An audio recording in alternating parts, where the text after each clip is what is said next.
kanya baje kugusuhuza mu izina rya Yesu.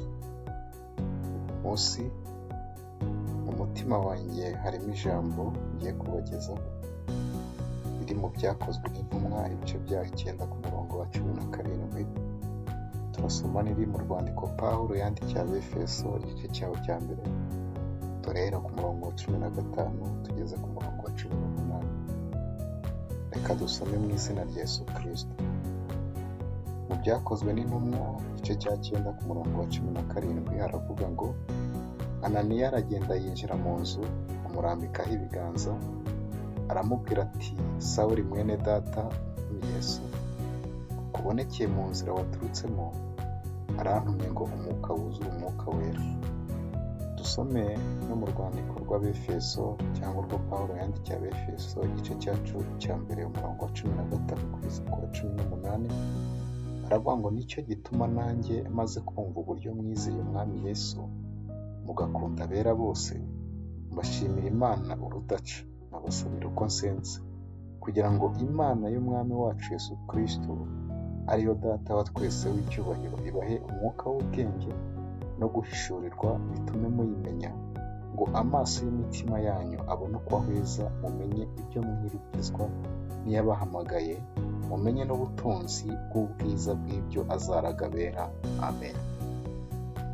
Bene data rero, urebye aya magambo yombi dusomye arahurira ku bintu bibiri bigendanye no guhumuka kw'imitima. Niyo mpamvu intego y'ijambo ry'Imana nazanye uyu munsi biravuga ngo umwuka wuzura umwuka wera. Aya magambo abanza mu Byakozwe n'Intumwa mu bice 9 yabwirwaga umugabo witwa Sawuli, cyangwa mu nzandiko nyinshi witwa Pawulo. Afite amazina abiri, rimwe ni Sawuli, iya kabiri ni Pawulo. Uyu nguyu rero ubundi urebye amateka ye gatoya, yavukiye aho bita i Taruso muri Kilikiya mu gihugu cy'Ubugiriki. Uyu nguyu rero avuka ubundi yari afite ubwenegihugu bw'Abaroma, ariko si yo maraso ye. Amaraso y'inkomoko ye yari Umwisiraheli, yakomokaga mu muryango wa Benyamini. Nk'uko mubibona, afite izina risa n'iry'umwami wa mbere wategetse Isiraheli witwaga Sawuli. Abantu benshi bakunda kubyitiranya bakamwita Sawuli wo mu Isezerano rya Kera, ariko uyu ni Sawuli witwa Pawulo wo mu Isezerano Rishya, wenda kuvuka mu myaka imwe na Yesu Kristo. Uyu nguyu rero yavukiye i Taruso ahangaha muri Kilikiya nk'uko nabivuze ntangira. Ikindi kandi ababyeyi bombi bari abo mu Bisiraheli. Ikindi cy'umwihariko yakundaga kwirata, yaravuga ngo ni Umuheburayo w'Abaheburayo, ngo akaba akomoka mu muryango wa Benyamini. Ikindi kandi yanivugaga ko yaturukaga mu itsinda ry'abo bitaga Abafarisayo. Abafarisayo mu ntangiriro mbere bigitangira ni itsinda ryatangiye rifite izina ryitwa ngo kwitandukanya n'ikibi, ariko mu mizo ya mbere Kristo uko yabavugagaho baje kwimika cyane imigenzo n'amategeko ya Mose, batakaza Imana nyakuri. Niyo mpamvu ijambo ry'Imana na Pawulo mu nzandiko ze yaje kwandika nyuma y'iki gihe, iravuze ngo igihe Abisiraheli batari bafite Imana nyakuri, ngo bihimbiye gukiranuka atari ugukiranuka kw'Imana. Uyu mugabo rero muri iki gihe turi muri iyi nkuru, yaraje arakura, ayiga imico ya Kiyuda nk'uko abandi bayigaga. Amaze gukura yiga amategeko, ariko cyane cyane yize Isezerano rya Kera. Mu mategeko yo mu Isezerano rya Kera rero havugaga ko nta yindi Mana ikwiriye kuvuga imbere y'Imana ya Isiraheli. Pawulo mu gukura cyangwa mu kumenya ubwenge, yumva hari indi Mana iri kuvugwa, cyangwa hari indi zina riri kogagizwa rya Yesu Kristo. Aravuga ngo bazanye indi Mana iruhande rw'Imana ya Isiraheli. Niko gutangira kurwanya yihanukiriye abavuga bose izina rya Yesu Kristo. Ahangaha rero mu kubirwanya uyu mugabo yari atarahumuka, Yesu Kristo yigeze kubwira Abafarisayo ngo mu gihe kizaza abiyita ko muzi cyangwa abiyita ko mureba muzahinduka abo mwitaga impumyi barebe, yabivugaga abyicira ku bafarisayo bo bivuga ngo bafite amategeko, bazi Imana by'ukuri kuko bari barihimbiye gukiranuka, bazana n'ibindi bitari mu ijambo ry'Imana. Uyu mugabo rero nawe ariko byari bimeze. Yatangiriye ku mugabo witwa Sitefano bamuteye amabuye, bivuga ko bari bahagarikiye n'uyu mugabo wa Sawuli, yica ngo atinye ko abantu b'Isiraheli cyangwa mu b'itorero bavugaga izina ry'Imana. Ab'itorero Sitefano amaze gupfa baragiye bahurira ahantu hitwa i Damasiko. Sawuli mu kubyumva yaka uburenganzira ngo abasange. Mu gihe yari ari kugenda yerekeye muri iyo nzira, ageze ngo mu nzira acakirana n'ukuboko k'umwami Imana cyangwa kwa Yesu Kristo. Mu nzira yari ahagazemo ngo atungurwa n'umucyo mwinshi cyane, yumva ijwi rimubaza ngo mbese Sawuli, Sawuli urenganyiriza iki? Sawuli ikigaragara ko yari afite amakuru, ntabwo yigeze atekereza ko ari dayimoni imuvugishije, ntabwo yigeze atekereza ko asaze. Yahise yanzura kuko ibyo abantu bavugaga n'abo yarenganyaga izina bavugaga ari iry'ukuri. Yaravuze ngo urinde mwami ngo mukorere. Haleluya.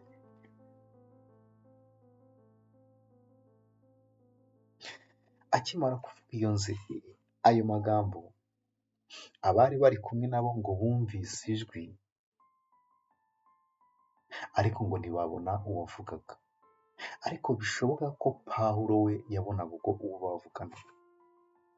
Bikimara kugenda gutyo rero, yaramubwiye ngo ndi Kristo w'urenganya. Aya makuru akimara kumvikana kuri Pawulo, ngo yahise agwa yubamye. Umucyo mwinshi wamukubise mu maso umutera guhuma. Hanyuma iyi nkuru iragenda igera no ku mugabo witwaga Ananiya w'umutambyi. Aramubwira ngo aka kanya ngiye kukohereza umugabo wo mu nzu ya Yuda, namara kukugeraho nurangiza mubatize umurambikeho ibiganza kugira ngo ahumuke yuzure umwuka wera. Inkuru ikigera ku mutambyi Ananiya, atangira kuzana impamvu imbere y'Imana, aravuga ngo uyu mugabo yaciye ku gikuba mu itorero ry'Imana, amubwira ibintu byinshi, azana impamvu nyinshi cyane imbere y'Uwiteka Imana. Imana irangije iramubwira ngo uyu muntu wigira ikibazo, ni igikoresho nitoranyirize kugira ngo kinkorere umurimo w'Imana. Niyo magambo twasomye rero. Pawulo akimugeraho arangije, kuko yari agihumye, amurambikaho ibiganza. Akimara kumurambikaho ibiganza aravuga ngo Sawuli mwene data, umwami Yesu kubonekeye mu nzira waturutsemo, arantumye ngo uhumuke wuzure umwuka we. Niyo mpamvu nanjye nakubwiraga iri jambo. Hari igihe amaso yawe muri ino minsi, hari ibyo yakwerekaga amaso y'umubiri, akakwereka icyubahiro cyawe, akakwereka umuryango wawe, akakwereka amashuri wize, cyangwa rimwe na rimwe mu buryo buri opposite, mu buryo butandukanye n'ubwo.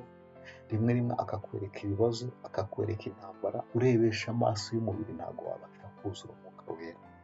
Birashoboka ko umaze iminsi uririmba unasenga, ariko mu buryo budahura n'ubw'Imana ishaka.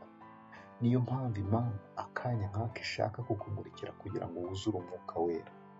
Urebeshe andi maso, umenye imbaraga zihishwe mu Mana, umenye ubwinshi bw'imbaraga za Kristo, bityo bigende bikuzamura wuzure umwuka wera, kugira ngo ubashe gukora wuzuye umwuka wera uyu munsi wa none.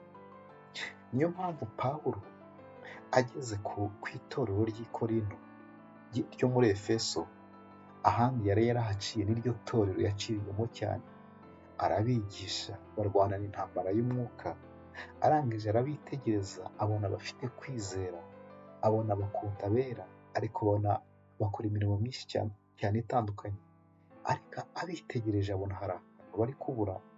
Niyo cyatumye abandikira mu Befeso igice cya mbere ahereye ku murongo wa 15 ngo nicyo cyatumye nanjye maze kumva uburyo mwizera Yesu mugakunda abera bose, mbasabira Imana urudaca, nkabasubira uko nsenze, kugira ngo Imana y'umwami wacu Yesu Kristo, ariyo data wa twese w'icyubahiro, ibaha umwuka w'ubwenge no guhishurirwa, bitumwe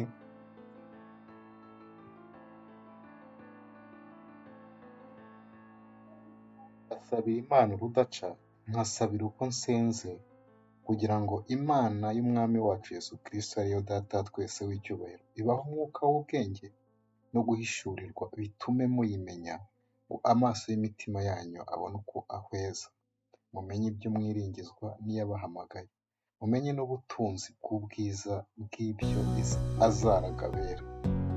Iri ni ryo jambo Pawulo yabwiraga Abefeso, ababwira ko ibintu byose abona bizera kuko biri, ariko bashigaje guhumuka amaso y'imitima yabo, bamenye imbaraga ziri muri Kristo Yesu, bamenye ubutunzi zaraga abera, bamenye ubwenge buhishwe muri Kristo Yesu, bamenye ubugari n'ubwinshi bw'imbaraga bihishwe muri Kristo Yesu.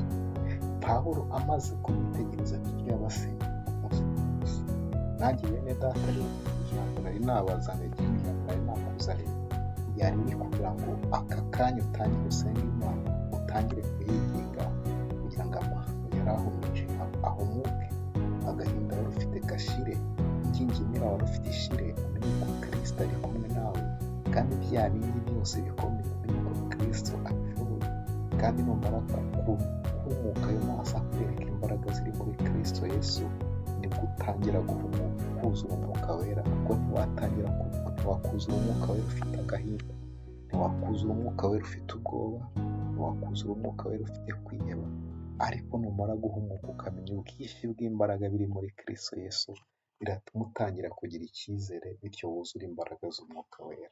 Mwami Imana naguheze umugisha mwene data, ukomere kandi wuzure umwuka wera. Amen.